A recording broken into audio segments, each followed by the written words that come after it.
BodyBags, where horror lies. Hey guys, Rob from Georgia here with you, aka VHS82 apostrophe. I'm your Wednesday evening host here at BodyBags. This is sort of like a fill-in, sort of. You've all noticed Chris has stepped back, our Friday reviewer. I wish I could tell you for how long. I can't. So we really haven't filled it in, and really we haven't done fill-ins. I think we're all way too busy for that. But this being a Nightmare on Elm Street week, it really felt weird to just have an empty day. So I decided to take it upon myself and step into it. And ironically, it is The Dream Child, Part 5 of A Nightmare on Elm Street. I don't know. I think I picked this up in a Goodwill of all places, and I really wish I could have this whole set on VHS. I think that would be really, because it does look pretty freaking good, does it not? I don't mind this artwork at all. It's not the best in the world, but I don't mind it. Some years ago, my son, for Christmas, this was in my stocking, magnet there that's usually on our fridge. And so there's something, I don't know, it's not like this is my favorite movie in the world or anything, but revisiting it last night and along with the documentary segment from Never Sleep Again, it's interesting when you get into the Alice arc, Lisa Wilcox. It's interesting that you got 3 survivors at the end of Dream Warriors who all come in and get basically axed off real fast at the beginning of the Dream Master. And then you come out of Dream Master into a Dream Child, and it's still Alice's arc. And we sort of begin and there's just something about this movie that sucks me in. There's parts of it I do not like at all. Getting killed with, getting, the comic and I don't know, that just really, you almost lose me there. But the beginning, she's having a nightmare. Alice is having a nightmare. She's just, her and Dan are still together. And unbeknownst to us, at least initially, she has become pregnant. But this is the vehicle for which Freddy will find a way to wiggle back into their world. And the initial setup nightmare sequence is so freaking awesome, man. She thinks she's just waking up and she's going to get into the shower. And of course, the water starts to fill up. It's such a cool effect sequence. And she nearly drowns inside. But then the thing bursts open, the door opens up, and she is on the other side in this like sanitarium place, right? And then you're introduced to, it's so bizarre, this sort of collective room where they just sort of funnel all the crazies, including a Robert Englund without makeup, which is an interesting aspect of this movie. Because when she comes out of her dream sequence, it's either this one or another one. He comes out with her, at least initially, momentarily. It seems as though he's come out, but he doesn't have the makeup on. But he's attacking her. And it's just it almost reminds you of Michael in Part 5 when he's in the car with a different mask on. I think it just works beautiful. Now, had he got out of that vehicle and started walking, I don't know if it would have worked. But when he's sitting in that car, it works. At least for me. And so Robert Englund, seeing him like that, it adds a new wrinkle that's really cool. The whole new added wrinkle of Amanda Krueger and how she got attacked brutally, how she got left in the place. I just thought, and I love the gothicness of the sanitarium when you first see it from a bit of a distance away. The group of kids, Alice's friends, one of the girls from summer school with Mark Harmon, right? The one that needed driving lessons, right?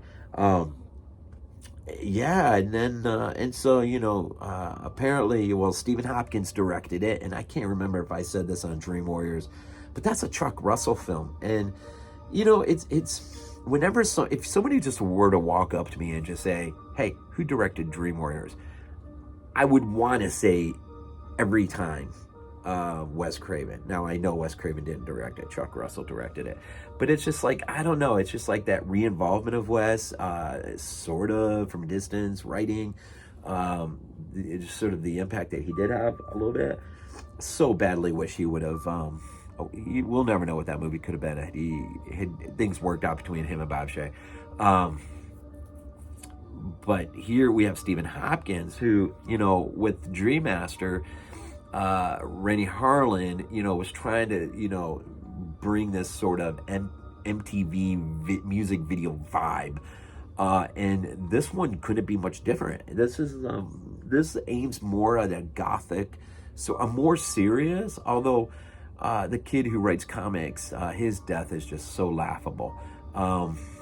One of the coolest scenes here is is Dan on the motorcycle, which is really, really super cool. I don't know. There's aspects of this movie that just seem to draw me in more and more. Her whole pregnancy, her unborn child, as with Jacob, right? You get that whole thing going on. Seeing Amanda, and how she's sort of basically, she has a hand on Freddy, man. She could just basically stare him right down and be like, nah, it ain't happening. And that's a cool wrinkle as well. And then ultimately you have your resolution at the end of this thing, right? And you got the documentary. It's interesting. This Never Sleep Again documentary is so massive, and it basically looks to uncover just about every aspect, and even disagreements. When directors and cast members didn't see eye to eye, and just a lot of angst on set, and then the short productions, and getting cut by the MPAA, and so you're seeing a lot of these guys is, I think, Berger, right, from K&B is on here. I know he was complaining up a storm how, I think it was him no, it wasn't him, it was another guy, a whole sequence got cut out by the MPA. And that's irritating. These guys work so hard, they create, and the effect actually works well, and they actually show a lot of the effects that don't work out, and so they just never made it in. But when it does work and it does get in, and then it has to get cut out because the MPA just, it's unfortunate. But one of the things I don't want to forget, one of the things I thought was really interesting. Now I watched just the 3 segments. I watched for Dream Warriors, and then I did watch Dream Master because it's been so long since I've seen a movie. And then I went into the Dream Child. But as I came out of that, I am so unfamiliar with Freddy's Dead. I decided just to kind of wait in a couple minutes before it was getting so late at night, before I cut it off. I did pick up something really interesting. I did not know. I did not realize that Peter Jackson was there initially at New Line Cinema working on a script for the potential final installment of the Nightmare on Elm Street. They had already decided one more and they're done. Which, of course, in the end ultimately becomes Freddy's Dead, right? But they went through pretty detailed on Jackson's conception, which was really fascinating. It was basically, a worn out, it almost kind of reminded you of Halloween Ends in a way. You got a worn out Freddy Krueger who's basically just like a homeless bum in his dream world. And the kids, the survivors of Elm Street, basically take the type of sleep drugs, whatever, so they can go in and find Freddy and just mess with him, just beat him. And then, of course, he ultimately ends up, he ends up killing one. And as a result, you know what? It really makes you, now that I think about it, I wonder if someone had seen the script or someone talked about this script when they were conceptualizing Halloween Ends, because the more I think about what Peter Jackson was going to attempt to do and what they ultimately did in Halloween Ends, it's got to be more than a coincidence.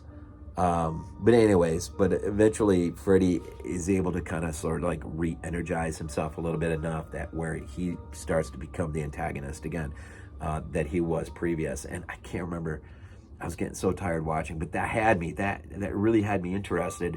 And then of course they just said no to him and they went with the other guy. Is it DeLuca or someone? I can't remember. They went with his script, which is just ends up being Freddy's Dead. But that did begin a relationship between Peter Jackson and Bob Shays, which ultimately will make the possibility for the Lord of the Rings films to be a reality. And so it really begins with him there working on this final installment of a Nightmare on Elm Street script. Really interesting to see. That would be an interesting way to come back into the franchise. Stop with the remakes and reboots and all that junk. Pick up, up 10 years later, a few decades later, and even a brand new cast of characters. Find yourself someone that's going to be your new final girl that will at least give you a couple films worth, 2 or 3 films, a good young cast, like you had in the original Nightmare on Elm Street, a nice young cast. And utilize Peter Jackson's ideas in order to create the catalyst to bring him back in, and then in a way he is worse than he's ever been before. Dude, that sounds freaking awesome, doesn't it not? Anyway, so just, but that's what these documentaries do, right? If they're good, and this one is so fantastic. But there's out of the entire franchise, there's a lot that I really do like about part 5. And maybe it's just I haven't seen enough of Alice's arc, and it is too bad that it only has really 2 films, right? Although I'm totally unfamiliar with Freddy's Dead. I do not know if there's any returning characters in that at all, which is pretty sad, but I don't. Anyways. If you're looking for the documentary, I'm pretty sure the Blu-ray is out of print, but I did see it on Amazon, like $13 and change, I think, for the DVD for the 4-hour doc. I really do need, I've been riding this way too long. I really do need a nice box set. Nightmare on Elm Streets. And can we please get a 4K standalone even edition of A Nightmare on Elm Street? That would be freaking sick.